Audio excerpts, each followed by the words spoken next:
Alright guys, this is going to be a walkthrough video of the interior of the new 2022 Tesla Model X. This is the long-range version. I just picked it up this morning from the Tesla dealer. It's been almost 2 years in the making. We finally got it. I'm coming from owning a prior Tesla Model X of 2017, so I'm comparing a lot of what I'm seeing in here to a 2017 Tesla Model X. But I'm just going to point out some of the major differences and things that surprised me, and hopefully you guys will find it useful. Obviously, the biggest change in the interior is the steering yoke. Something I'm still getting used to since I just picked the car up this morning. But it's, people say they like it. Once you get used to it, we'll see. So everything is done on the steering yoke. There's no more stalks back here for turn signals or shifting. So you have your turn signals right here, right and left. And so when you hit a turn signal, it activates on there, and then it also opens up the camera view on whatever side you're turning to. So in this case, it's the right side. If I activate the left, it then goes to the left camera view, and then you can cancel it just by pushing the button again. So it also takes some getting used to. I've been trying to reach over and do the turn signal, not working. So that's the biggest change is the steering yoke, and a lot of the features being controlled on here, even more than in the past with the Model X.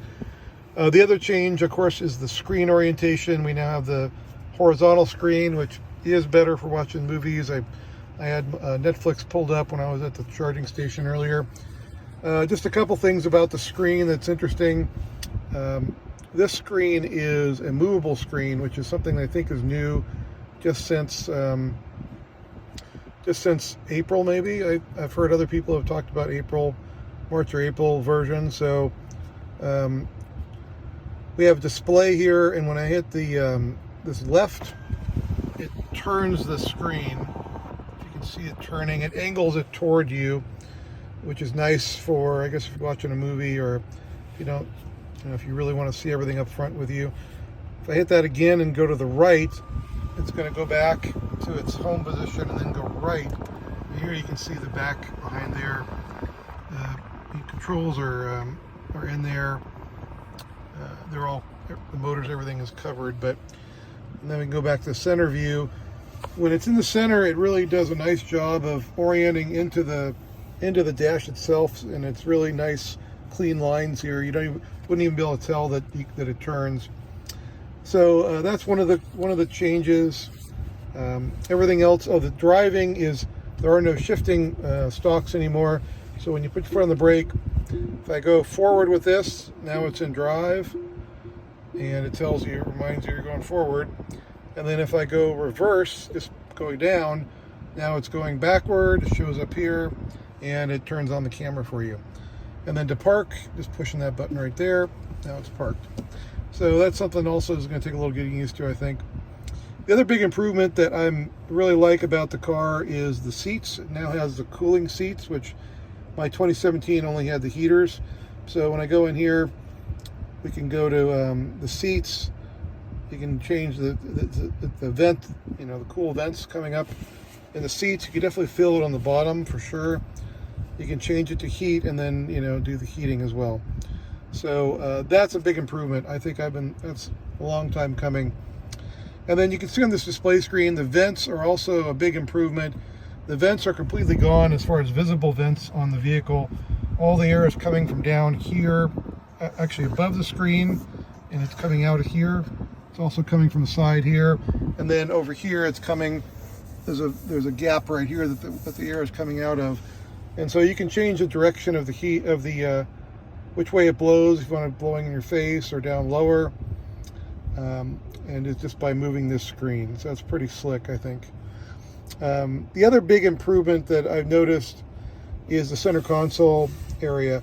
So they finally have just a area to set the phones that is big enough for actually a large size phone. You can set 2 of them on here for inductive charging, and it works really well. And you don't have to worry about putting it in slots or anything. It just sits here nicely in these areas. The other big improvement is the center console itself. They finally got rid of the sliding armrest that didn't have any storage underneath it, and opened up, and you know, you have a really big deep area there that you can put stuff in, which is very, very handy. And then they've improved this center console area as well. Slide that open, and you've got a area to put your cup holders.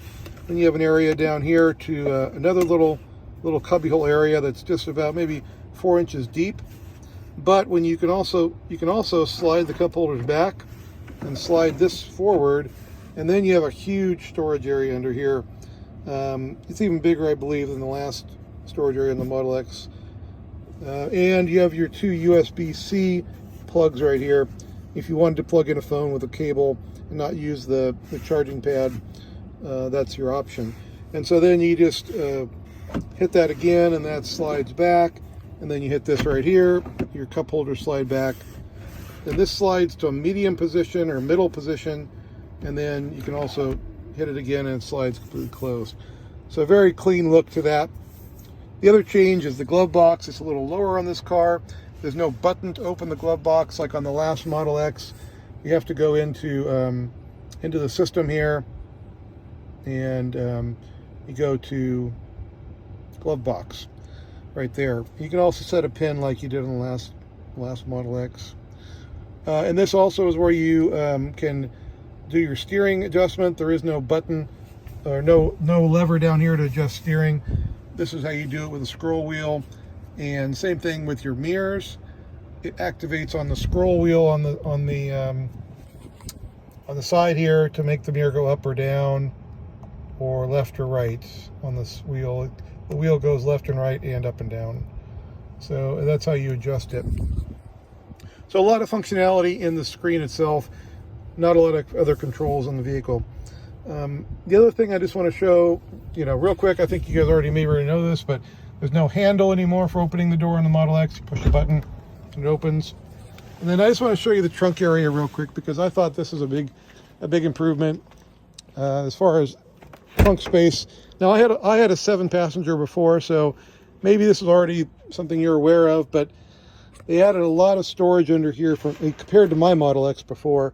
This is a smaller storage area right here, and it's very deep. I would say it's probably 18 inches deep, maybe 20 inches deep. Then you have this bigger area right here, which is a little shallower, maybe about 6 inches deep, that you could put stuff in, and that just slides on top of it and closes. And then you have this other little side area here, which is just another deep area to put stuff in. It's separate from this other compartment. And that's just a little, I think it's just like a little piece of foam that's wrapped in carpet. And then you have a little storage area here with a light, and that's also where your 12-volt is, right on that side. So that's just my quick overview of this new Model X. I hope it helps you guys, and thanks for watching.